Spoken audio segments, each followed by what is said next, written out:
manufacturing, technology, hot topics, and a little bit of tomfoolery. This is the MTD Podcast. Hello and welcome to today's MTD Podcast. I believe this is Series 2, Episode 5. Today I'm at Scott Bennett Engineering in Northampton. I'm with Rob Bennett, who's the Managing Director of the company.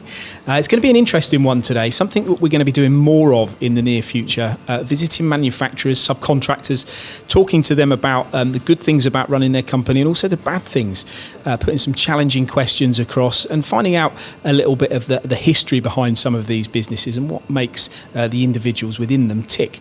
So welcome to the show today, Rob. How are you? Hello, Paul. Yeah, I'm very well, thank you. So we're here on this wet and windy day in Northampton. The machines are whirring away outside. So I'm assuming that means that you've got plenty of staff out there that are keeping those spindles turning. Well, they're working away, so it's good at the moment, and we've got plenty of work, so all good. And tell us, let's start with the history of your business for those that don't know Scott Bennett Engineering and yourself as well, because you've got quite a good backstory. Well, I'll start with my father. My father took the biggest gamble of his life in starting the business in 1975. But I'll give you a little background to his history. He spent 22 years in the army in the REME, and he got an engineering background from there. But when he left the army, he decided to go selling. He felt selling was his forte.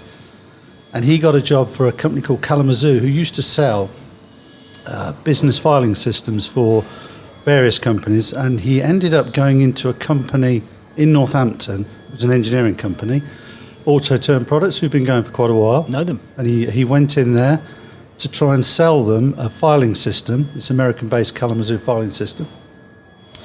The managing director at the time wasn't interested in the filing system, but he liked the way my father tried to sell. So he offered him a job there and then. So my father went to work for Autoturn Products, and he had 5 very good years there. They then decided to go their separate ways. And one of the agreements was that Tom would start up a little business on his own, which is how he started. He grabbed a very small unit, an old Ward 2A capstan that used to be the bedrock of many a manufactured What year place. would this have been? This was, he started at ATP round about 1970, and he left them in 75. So he started up on his own with a pillar drill and a Ward 2A capstan, and started selling engineering capacity. So that was now, 40, well, I can tell you it was 44 years ago, because that's the same age as me. So Wow. Time goes. I know I don't look it, Rob, but... No, you don't. And then what about yourself? So where do you fit into it? So I didn't really have a great interest in engineering as a youngster growing up. Who does? But suddenly, as I got to 14, 15-year-old, he offered me a part-time job at school holidays and on Saturdays, and the cash was always very helpful when you're 14, 15, 16 years old, trying to do things, trying to buy trainers or jeans or records, as it was in those days. Filing systems. All that, yeah, no. And so I started to work school holidays and weekends for him, doing deburring, T-bipping, running an old Adcock mill, that sort of thing. So I got interested into the business then, but I didn't have an engineering skill or a background, so I decided to do something a little bit different. I was sat there one day watching BBC, and on came an old programme, you might remember it, you might not. It was called Sailing, and it was part of the Rod Stewart song. It was about the Navy. And I thought, that's the job for me. They look like they're having fun. Of course, they showed the best side of it, not the worst side. But I decided to join the Navy as an engineer, and that's where I did my training in engineering. I got a 5-year apprenticeship in the Navy, and that's where I started my career in engineering. So where did you travel to? Not many places, because I ended up on nuclear submarines, and we tended to spend most of our time underwater. So I had 15 years on submarines. I had a few trips to America, mainly Europe, but a lot of the time was spent in the Arctic Ocean, patrolling around on simulated war patrols, they would call them. And how was it like living in one of those confined spaces? That to me is like, it seems like my worst nightmare, being in one of those. Certainly the sleeping environment, for what I've seen, that must be really tough. Many people say that exact question. Everybody says, how do you cope living underwater? But there's a selection process that if you have problems with that, you wouldn't get selected. So they go through various scenarios, put you under pressure, put you in a confined environment to try and get you used to doing it before you go away. Was it a good fun? Oh, it was great fun. It was it was the best time of my life, learning about engineering and exploring and doing a job that not many people do. But to go away, it is tough on your family. It's not so much tough on the people going away, but the people away are in no communication with you. They wouldn't hear a thing for 2 to 3 months, and then suddenly you come back into normal life. And the people back home are the ones who will feel it more than you when you go away to sea. But it was a great time. It was a great life, and I never regret it. And so then you came back into the business then, did you, once you'd come out of, once you'd served that apprenticeship? One of the downsides of the Cold War ending and the Berlin Wall coming down, there is a link here. In 89-90, the government saw a way of cutting defence spending. So what they did was they instigated a redundancy programme, and they were offering redundancy to various categories. I fell into that in 93. I spoke with my dad about coming out and maybe coming in to help him. At the time, he was going through a really bad time with the early 90s recession that had hit the UK, and he needed a bit of technical help, which I thought I could offer him. So we made a little pact, and he said, "Come join me, but the money's not there. You'll have to earn your own money." So I made quite a big gamble for me. I dragged my family, 2 young sons, away from Cornwall up to Northampton, which isn't quite Cornwall. And I came into the business in 1994. And so now we look at the company, Rob. If I look at a lot of engineering companies locally, you are very well established, as we've already found out.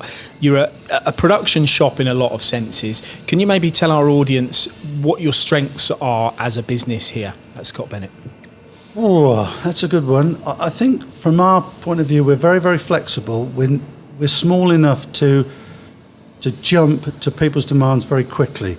We're not set in our ways, and we have great flexibility with our staff. They can leap on either a mill or a sliding head or a fixed head CNC, and we can produce parts quickly, accurately, and get them to our customer, and we can respond at pretty good speed. And I think that's what sells us. Okay, now I want to get into some really interesting stuff now, and things that will be relevant to our listeners, and stuff that relates to many, many engineers out there.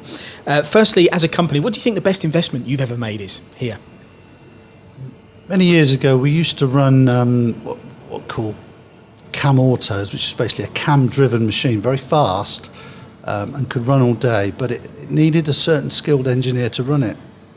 We had 6 of those, and for whatever reason, the guy that was running was in his mid-60s, decided to knock it on the head. He'd had enough, and he just said to me, "I don't want to do it anymore." And it left me with a dilemma. Which way do we go now? And I'd always remember I had a CNC salesman, a CNC sliding head salesman, kept knocking on the door saying that I can replace those. One of those machines would do 3 of your cam autos. So when the engineer decided to leave here, I put him to the test, and it's very true. What he did, he supplied a sliding head, and it did replace 3 of them, and we became very profitable after that. Did you and your father ever have any conflicts as to whether you should or shouldn't invest in that sort of technology? No, my dad was always good at that. We always felt we would always try and get the best thing for us, and we'd try and get the best equipment we could afford as a company. And he taught me, you've got to keep investing in the business. And how did it change things then? Was it just the fact that you didn't need to man them maybe so often, or was it the speed of the production? Was it the lights out factor? What was different? That was a major achievement, was running a machine lights out. And I always remember the first time we did it, we both walked out the factory, but we couldn't walk away with the door shut for about 15-20 minutes as we were listening to it going. But the first time you do it, and then you're confident that it will run, getting lights out production 2, 3, 4 hours, depending if the material and the job lends to it, it's certainly a great advantage to run your machines at night. Okay, next question. What's changed in engineering since, let's take 1994, 95 is when you joined the business, to today? Automation, productivity, the fact that in the early 90s we employed 17 people, now we employ 10 people, and we're getting far more production parts through the factory and out the door to the customer. We can produce a lot more efficiently and a lot faster and more accurately. What about competitiveness? Has that changed? There was a period in the noughties where a lot of offshore sourcing was going on, with parts were being sent to emerging economies in Asia, etc., which did hit us quite hard. But we've adapted that those countries not interested in 500 or 1,000 off batches. If you can produce that in a few days or a week or two, you will find those customers in the UK that need that ability to supply. And do you still think that it's an argument to suggest that the higher volumes are still over in those markets as opposed to here, or are they coming back? Some of them are coming back that I've heard, but I think the less complex parts, a spacer, a washer, if you need 50,000 or 100,000 of those, I don't think the UK will ever see those again. They may, but I don't think so. But that's not the work that we want to be in. We want to have value-added components that are complex, that can be supplied, and a decent price can be had by all. And what are the biggest challenges then to you running a company these days? When you wake up in the morning, what's the headaches that you suffer, or even when you go to bed at night? What worries you? What worries me is, will UK manufacturing continue? Nobody knows the future.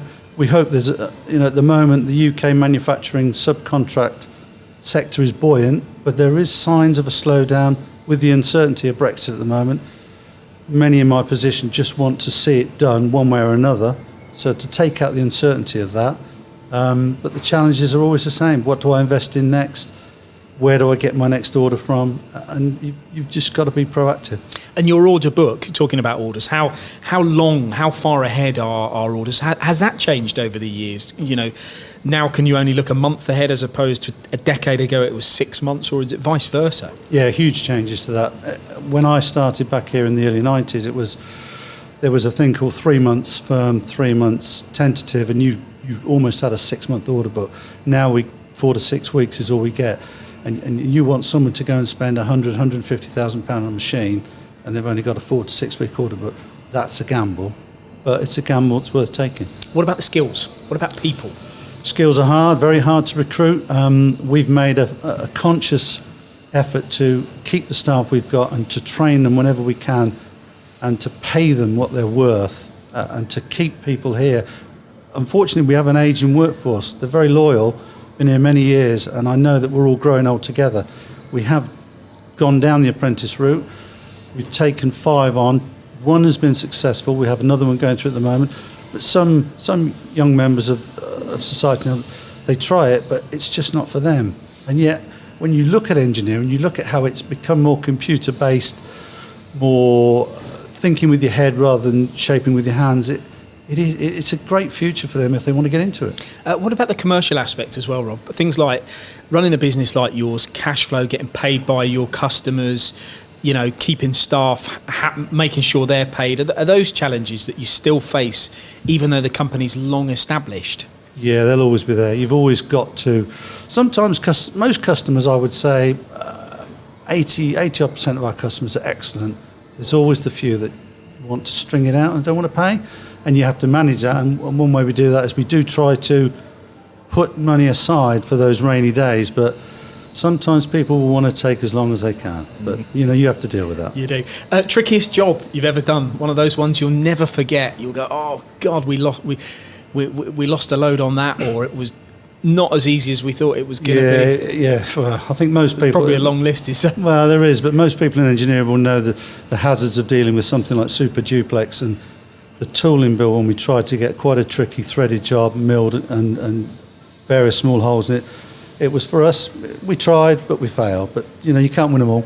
And have you ever made, have you had many jobs where you've made losses as a result of trying to take calculated gambles that have not worked out in your favour? Oh, yes, everybody does that. It's, you live and learn, but the next time you get it right. The machinery that you have here, the inventory that you have, or the plant that you have here, you've got your Nakamura machines, your Star sliding head lathes, which you've mentioned, Haas machining centres. Is the policy here to stick with specific brands, or do you go for whatever is the right machine at the right time? Yeah, it's a really good question, because when we look at what we're going to buy if it's new, we look at the longevity of the supplier, the machine tool supplier, how stable are they, can they keep supplying? And we would then try and stick with a known brand, because tooling, collets, fixturing, work holding, training, staff, all those things come into play. And once you've got that machine, once you've got 1, you'll get 2, you'll get 3, it makes it so much more cost effective to stick with that brand. And what about the learning aspect for you going forward in the future? You talk about an ageing workforce where I'd say most engineering companies are suffering the same pain, if it can be classed as that. If you can't get the new blood through, which we're working hard to do at MTD as well, to promote the fact that this industry is fun, it's good, it's, you know, there's lots of technology, like you say, the computer based, all of that element of stuff is something that youngsters should be involved in. For you going forward, where do you see the next few years in the company? Like many have commented before, and particularly in your videos that you put out, it's starting the school leavers that want to get into engineering. Yes, it can be dirty at times, but you're making stuff, you're dealing with metals, you're cutting stuff. There will be swarf, there will be some areas where it gets dirt on the floor. That's natural. But to see past that, look at programming, look at CAD/CAM, look at software like SolidWorks, where you can develop components and products from a computer screen to see it come off a milling machine as one piece. I think that should be very rewarding. And the skill levels, I often use this, that when the great crash of 2008 happened, we lost a lot of orders, 30% overnight. It was a real tough time. We had to let 2 people go. It was difficult. We didn't know we'd survive. We did. And I look at the way banking caused so many problems. In manufacturing, I often quote, you get a block of steel for £1, you make something, you sell it for £20. It's real money generated to pay wages, to pay for the buildings, to buy a new machine, to pay your bills. That's real money. Rob, it's been a pleasure today. I've got 2 more questions for you. One, what's the best thing about running your company? I'm never bored. I like coming into work, and it's a challenge. Every day's a challenge. It's great. And the worst? It's lonely sometimes when you're in the managing director's chair. Sometimes you don't know where to turn to, and it can be a lonely seat at times. That's good stuff. Well, thank you very much for accommodating us today, Rob. It's been a pleasure being here, and it's great to see such a successful company and to hear such a great story. No problem. Thanks very much, Paul. Thank you.